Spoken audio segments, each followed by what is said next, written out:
3, 2, 1. Here we go!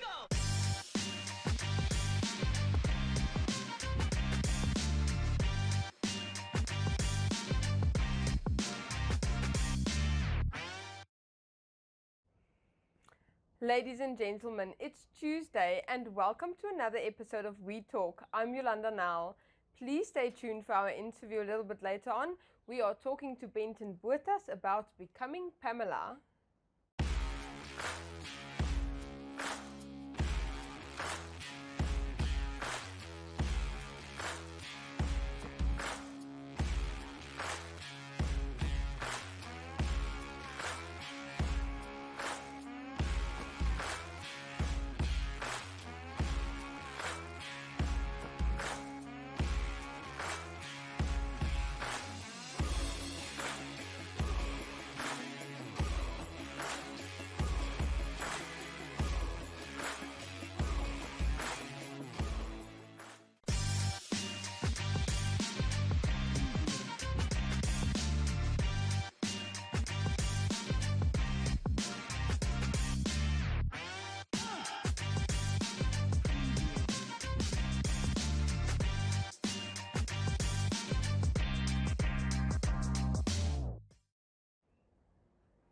And now heading over to our website for some news.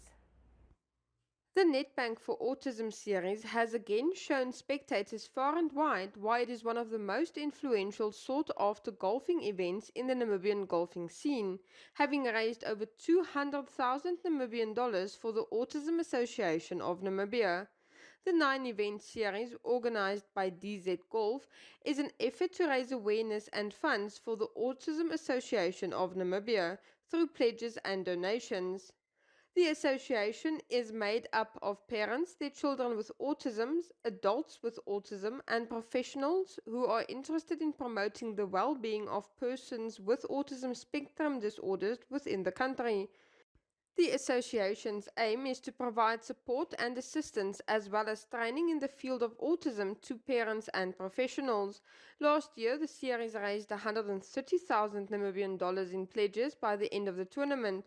This was a major milestone considering the economic climate and the sudden COVID-19 circumstances the country was facing.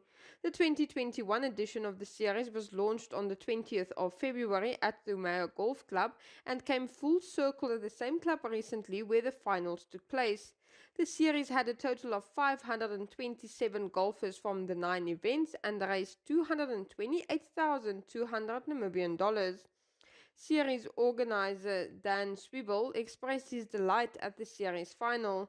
He had to admit that the major highlight was the fact that we exceeded his goal of 200,000 Namibian dollars for the Autism Association.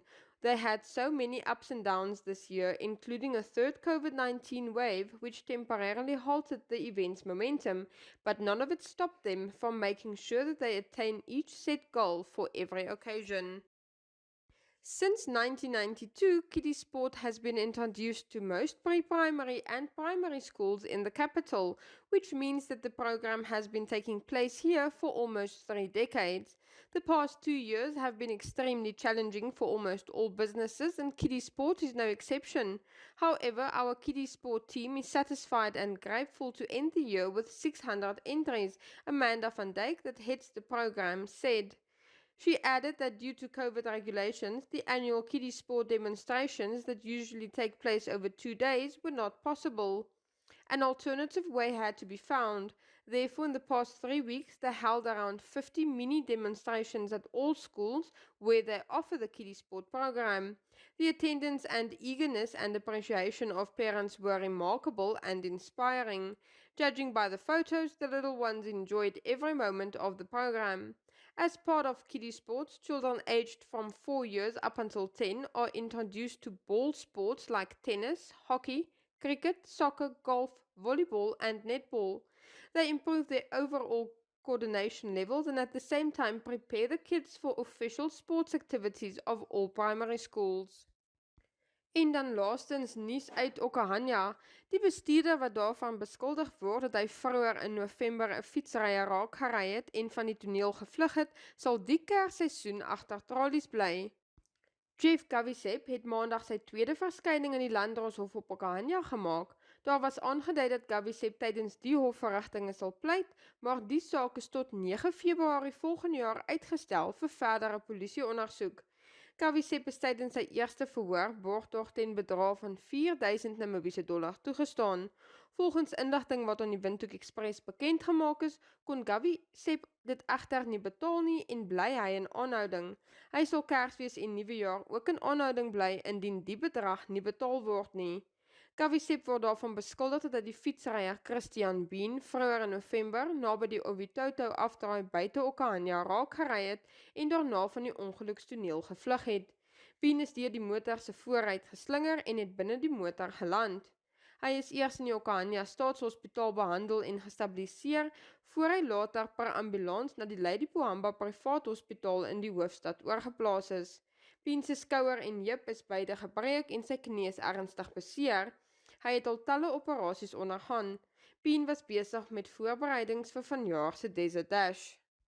Strike it gold and win 5,000 Namibian dollars in cash with Neo Paints. Simply buy Neo Paints products from the selected range and stand a chance to get one of 12 mystery buckets filled with gold paint.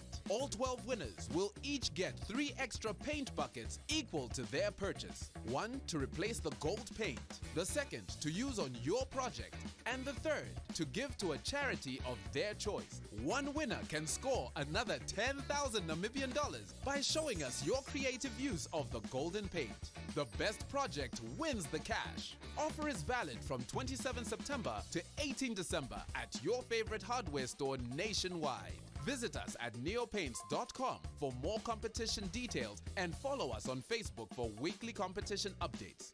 Neopaints, a coat of excellence.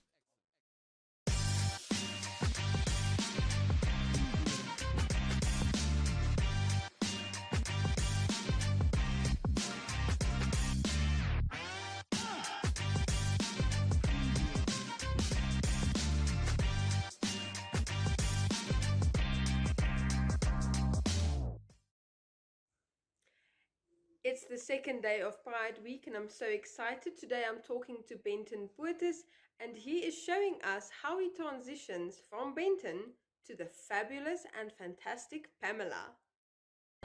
Benton, quickly tell us, how did your journey come about becoming Pamela? So I actually never imagined becoming a drag queen. I don't think anybody really thinks they're gonna become a drag queen. Maybe some people. I think my best friend, he was really like, yeah, I'm gonna be a drag queen one day. But like for me, it was never a thought.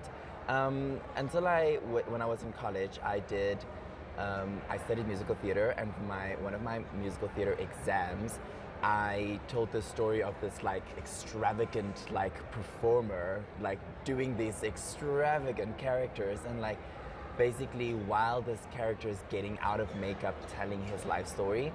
And the idea was that he was then like a drag queen and then telling the story of growing up and how he then actually got into the arts and things like that.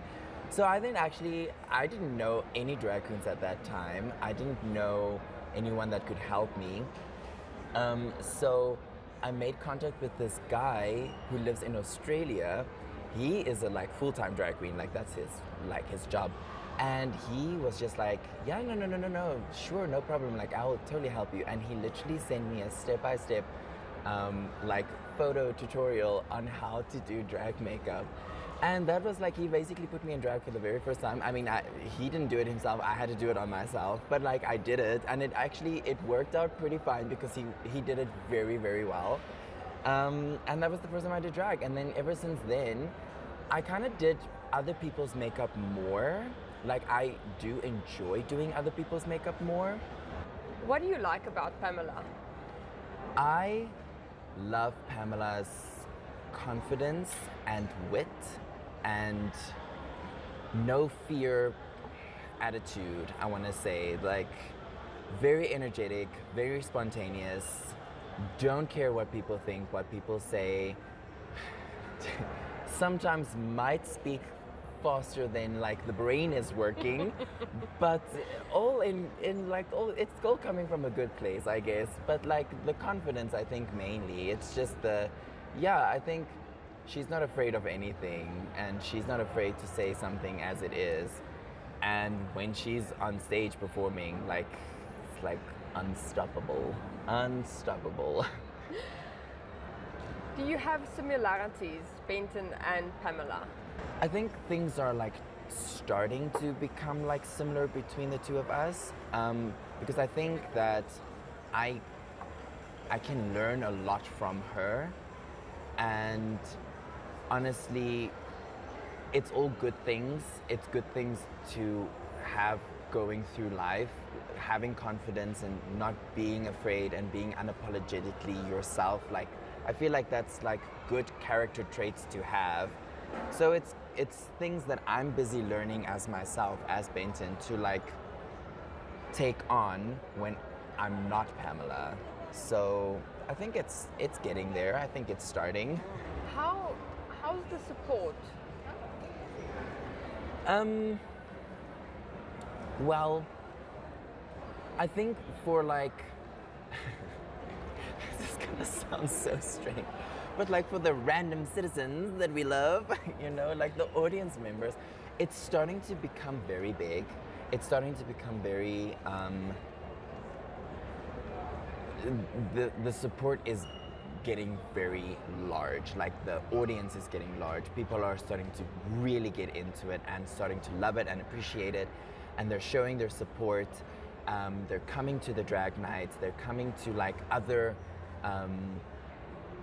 LGBTQ like events. They really are just. It's becoming a much more common thing with like a much more open-minded, I think, mindset.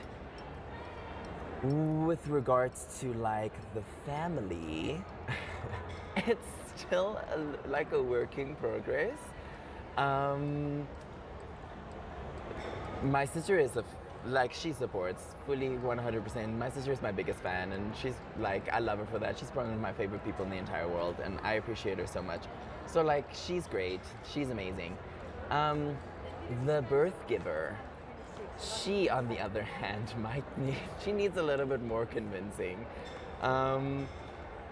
She is still, she's a very conservative lady. Like, let's be real right now. She is very conservative. She doesn't quite understand the whole, like, dressing up as a woman part and, like, you know, that kind of thing. But she is starting to become a little bit more open to the idea, especially when I came home with all them dollars and she was like, oh, I understand now. Do you feel safe in Namibia? Okay, I have to tell you a story. After the last drag night, we were in full drag and we decided that we wanted to go out clubbing. And we wanted to go to a club. I'm not gonna name names because we're not gonna, like, you know. So we went to this club, but this club has a specific rule that gentlemen are not allowed to wear shorts. And I was like, oh, well, damn it. I am wearing like little PT shorts because that's what I wore to go get ready at the venue for drag night. I'm wearing like literally, like they're never gonna allow me in, but I'm not gonna go all the way home just to go get like pants, you know? Plus I'm still like, my face is still beat for the guts. Like I'm still like quite a Pamela in the face, you know? Even though I'm wearing boy clothes. I was like, you know what? I'm just gonna like put on my Pamela outfit, and I wore my shortest skirt and that blouse that mom bought me. And I literally went to the club, and first of all, they let me in. And second of all, the amount of people that came to me and was like, you're so beautiful. Like, I'm very straight, but you're just so pretty. And can I please take a photo with you? And I was blown away. So I 100%, I think like the support and the view of other people, it's changing so much that I don't have to feel afraid or like even nervous to go out in public looking like, I mean, yes, obviously there will be those little handful of people that's going to be against it and like not agree. And yes, I 100% now I feel a lot more secure and a lot more safe knowing that and experience it for myself. Benton, thank you so much for telling me your story. No, of course. You are heading overseas again. I am. Tell us about this journey. So, as I mentioned before, I studied musical theater. And then after I studied that for 3 years, I then specialized in dancing for another 2 years. People always ask me like, how long did you study to become a dancer? And I'm like, 5 years. And they're like, what? And I'm like, yeah, I'm like halfway to becoming a doctor with the amount of years that I studied. Like people don't realize that it's actually like a lot of work. But yes, so like I studied dancing now. I am technically, I don't like saying this, but according to qualifications, I am a professional dancer. I have worked in various professional like platforms, like on stages in different countries.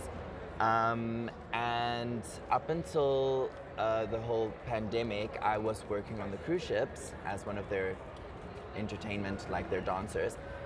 And then, you know, like COVID happened, the world went into lockdown, everybody got sent back to their countries, and I've been sitting here for like 2 years, not being able to do anything. The ship made contact and they were like, can we please have you back?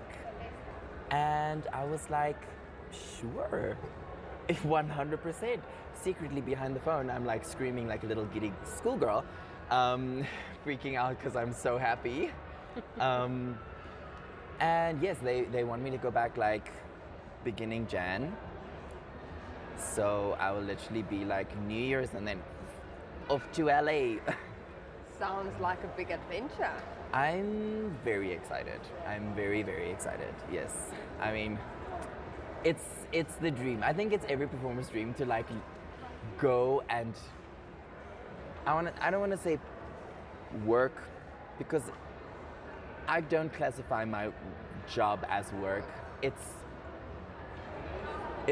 like breathing to me. You're living the life. It's literally living my life, and I'm like so blessed and so incredibly grateful, especially for these opportunities, because I know that not like a lot of people are like blessed with these opportunities. So I'm so incredibly grateful. Yeah. Benton, good luck Thank with this you. massive, massive journey. Please send photos and videos so that we can follow you I and definitely see will. what you're up to on that side. Of course I will. I want to share it with the world. I want Please people do. to actually like come and experience it for themselves.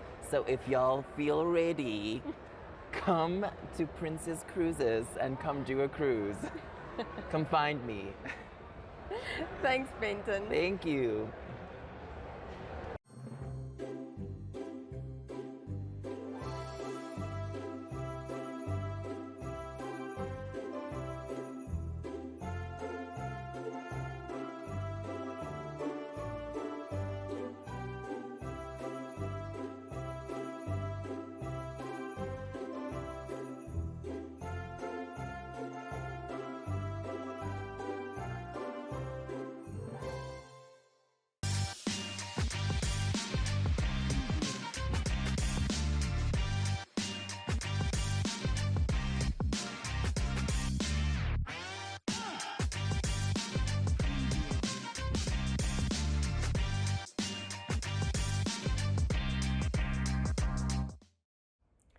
And for today's life hack, do you get sore teeth due to the altitude? It might not actually be your teeth, as this pain is often confused with a sinus problem. Try taking a sinus decongestant the next time this happens. And next up, I hope you're still doing your exercises with Jeanette Diergaard for Flex Minute.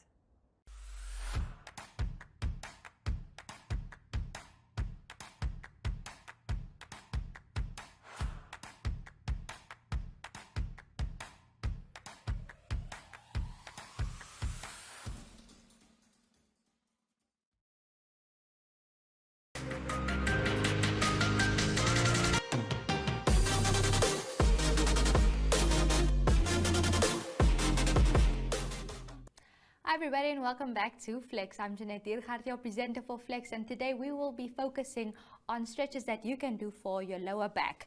Now, first of all, what will help with that is if you have really nice tight gluteus maximus. So let's go into a bridge pose and squeeze those glutes. This will help strengthen your glutes. It will definitely give that supporting muscle. So, you know, when you have lower back pain, at least you also have tight glutes. Okay, that's not how it works. But having nice and firm and strong glute muscles will help you with your lower back pain problems, depending on where it originates from and why it is occurring. Okay, and now we're going to go into a Sphinx stretch. So this one, another yoga movement. So a lot of yoga movements actually helps with a lot of stretches and a lot of pains. So this one, I want you to just go as far as you can go, lift your pelvis off and really stretch into that lower back. So you'll definitely feel that one, but go into it as far as you can go. But if a position hurts, then stop doing that or don't go too far. That brings us to the end of this one. I will see you guys next time.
That's all from my side, ladies and gentlemen. I hope you enjoyed the interview. Please join me again tomorrow where the Pride Week celebrations continue. See you then.